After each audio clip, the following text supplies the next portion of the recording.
கர்த்தருடைய பரிசுத்த நாமத்துக்கு ஸ்தோத்திரம். பிரியமானவர்களே, இந்த 68ஆம் நாளுக்கான விசுவாச அறிக்கை, அது சங்கீதங்களின் புத்தகம் 144ஆம் அதிகாரம் 14ஆம் வசனம். எங்கள் எருதுகள் பலத்தவைகளாயிருக்கும், சத்துரு உட்புகுதலும் குடியோடி போகுதலும் இராது, எங்கள் வீதிகளில் கூக்குரலும் உண்டாகாது. ஆமேன். ஆம் பிரியமானவர்களே, கர்த்தரை சார்ந்து கொண்டிருக்கிற, கர்த்தரை விசுவாசிக்கிற, அவரை நம்புகிற, அவருடைய வார்த்தைகளை நேசிக்கிற நமக்கு இப்படிப்பட்ட ஆசீர்வாதத்தை, கிருபையை கர்த்தர் தர சித்தமாயிருக்கிறார். நீங்களும் கூட விசுவாசித்து இதை அறிக்கை செய்யுங்கள்.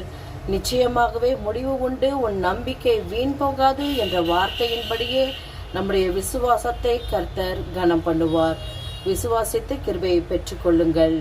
God bless you.